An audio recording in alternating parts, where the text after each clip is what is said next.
買嘅新鮮菜食唔晒擺入雪櫃，過2日再食嗰陣，原本清脆硬淨嘅菜葉已經變成一揸黐立立濕濕地，甚至開始變黃出水嘅不明物體，心情即刻變得好差，直頭想鬧人。而家呢啲菜價越嚟越貴，隨便一把稍為靚少少嘅菜心、菠菜，喐啲就要10幾20蚊，有機菜更加貴到離晒譜。我哋諗住趁特價買多啲，囤喺雪櫃慢慢食，既慳時間又可以慳翻筆。點知過咗2、3日咋？嗰啲原本綠油油、脆卜卜嘅蔬菜就變成咗一堆臭崩崩嘅垃圾，嗰種肉赤嘅感覺真係慘過唔見錢。你可能會覺得，唉，綠葉菜係咁噶啦，嬌生慣養，注定係擺唔耐嘅，爛咗咪爛咗咯，下次買少啲。其實你錯啦，今日我就要同大家好好傾下呢件事。其實蔬菜爛得快，並唔係佢哋天生短命，而係我哋一開始嘅處理方法就完全做錯晒。只要多做關鍵嘅一步，哪怕係最嬌氣嘅綠葉菜，唔好話擺3日，就算擺個10日、半個月，攞翻出嚟，依然好似啱啱喺新界菜田摘落嚟咁，綠油油、脆生生，水分十足。首先，我哋必須要搞清楚一個最根本嘅問題，點解呢啲蔬菜入咗雪櫃反而壞得仲快？我哋先糾正一個觀念，千祈唔好以為蔬菜被菜農從田度割落嚟之後，佢就死咗。唔係噶，喺好長一段時間入邊，佢依然係活嘅，佢仲呼吸緊，好似我哋人咁，佢需要吸入氧氣，呼出二氧化碳同水氣。想象下，你將一大堆啱買翻嚟嘅菜又唔分類，直接塞入一個密不透風嘅膠袋入邊，然後打個死結掉入雪櫃。蔬菜喺袋入邊搏命呼吸，消耗自身嘅營養，呼出嘅熱量同水氣散唔出去，全部積聚喺個袋入邊，唔使幾耐，個袋入邊就會形成一個又濕又熱嘅桑拿房。呢種環境，細菌同霉菌會瘋狂繁殖，你啲菜唔爛至奇。仲有一點啊，大家都知，好似生菜、菠菜呢啲，90%以上都係水，佢哋啲葉又大又薄，就好似一張張鋪開嘅濕紙巾咁啊，水分極之容易流失。而我哋屋企個雪櫃雖然溫度低，但其實係一個非常乾燥嘅環境，因為雪櫃喺製冷嘅過程中會不斷抽走空氣入面嘅濕氣。如果你將蔬菜直接裸露咁放落去，或者個袋冇封好，咁就等於將佢擺喺一個又凍又乾嘅抽風口下面吹，唔使1日，葉入邊嘅水分就會被抽乾，變得軟賴賴，好似脫咗水嘅鹹菜咁。再加上蔬菜運輸過程中有碰撞導致嘅物理損傷，破壞咗蔬菜嘅細胞壁，令入邊嘅汁液流出嚟，會加速細菌嘅繁殖。而且細胞破損嘅地方仲會釋放出一種酶，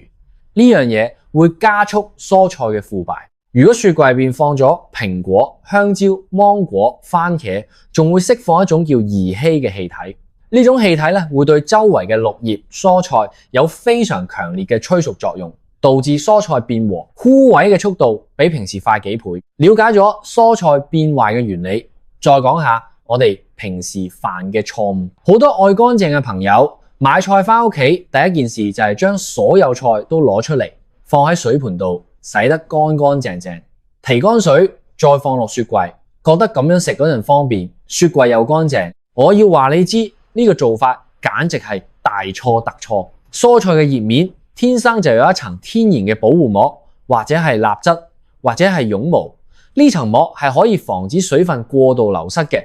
亦都能夠抵擋細菌嘅入侵。你一洗就將呢層保護膜洗甩咗，而且無論你點樣淋水、點樣忽，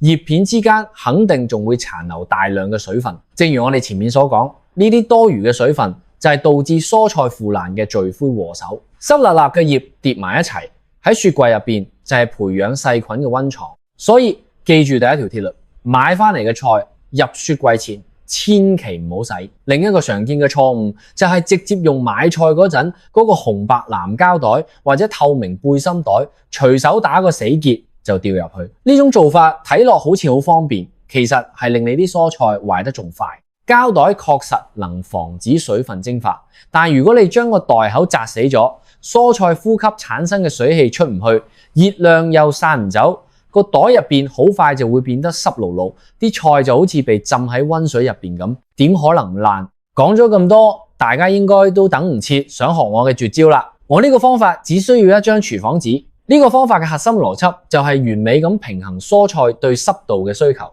既要保濕又唔可以太濕，同時仲要抑制佢嘅呼吸作用，令佢冬眠。第一步，篩選與整理，先將買翻嚟嘅綠葉菜，例如菜心、菠菜、油麥菜，全部攤開，將嗰啲已經變黃嘅、黐立立嘅或者有明顯破損、腐爛跡象嘅葉，全部掉落垃圾桶。呢一步非常關鍵。一片爛葉會將佢身上嘅細菌同霉菌以驚人嘅速度傳染俾周圍健康嘅葉。如果我哋唔將佢剔除，後邊做得再好都係白費。第二步，準備廚房紙。廚房紙鋪喺台面，長度要能夠完全包住你啲菜。然後咧，將我哋頭先揀好嘅乾爽嘅蔬菜整整齊齊咁放喺廚房紙上邊。呢度要特別提一提，如果你買翻嚟嘅菜本身就好濕，一定要先用另外嘅紙巾輕輕將表面嘅水珠吸乾。第三步，我哋用鋪喺下邊嘅廚房紙，將啲蔬菜輕輕咁捲起嚟。捲好之後，如果覺得唔夠，再用一張新嘅廚房紙從外面再捲一層，確保所有嘅蔬菜葉都被紙巾包得實一實。第四步，將用紙巾捲好嘅蔬菜卷輕輕咁放入一個乾淨嘅食品保鮮袋入邊。注意，要將袋入邊嘅空氣擠出去，盡量排空，但係千祈唔好將袋口封死，千祈唔好打死結。我哋要將袋口鬆鬆地打一個結，或者只係將袋口折幾下，壓喺下邊，一定要留一個細細嘅罅隙。咁做咧係為咗令蔬菜呼吸產生嘅二氧化碳能夠排出去，同時令微量嘅氧氣能夠入嚟。我哋要維持一個最低限度嘅呼吸，令蔬菜處於一種半休眠嘅狀態，而唔係將佢徹底焗死。咁樣蔬菜嘅新陳代謝咧就會降到最低，養分同水分嘅消耗咧亦都最少。第五步，將裝好嘅蔬菜放入雪櫃嘅蔬果保鮮格。如果你個雪櫃空間允許，存放嘅時候最好係根部朝下豎着放，因為蔬菜喺生長嗰陣咧就係豎着嘅，順應佢嘅生長方向存放，能減少佢為咗對抗地心吸力調整生長素而消耗嘅能量，從而延長保鮮期。最後一定要令呢啲綠葉菜遠離蘋果、香蕉呢啲會釋放易稀嘅生果。用呢個廚房紙包裹法處理過嘅綠葉蔬菜，你擺個1個禮拜甚至係10日，再攞出嚟打開紙巾一睇，我敢保證佢仲係綠油油、水靈靈嘅，啲葉又脆又挺，就同你啱啱喺街市買翻嚟嗰陣一模一樣。對於嗰啲比較硬淨嘅蔬菜，譬如西蘭花、芹菜，除咗用紙巾包，你仲可以喺保鮮袋上邊用牙籤篤幾個細窿，效果都係一樣，目的都係為咗透氣。仲有好似我哋煮飯常用嘅芫茜、蔥呢啲帶根嘅佐料，買一次往往用唔晒，擺2日就乾咗或者爛咗，好浪費。呢度有一個更好嘅辦法，揾一個唔用嘅玻璃杯或者闊口樽，裝少少水，啱啱好浸過根部就得，千祈唔好太多水。然後將佢哋好似插花咁插喺杯入邊，外邊再鬆鬆地套一個保鮮袋，放喺雪櫃門個架上邊，咁樣處理，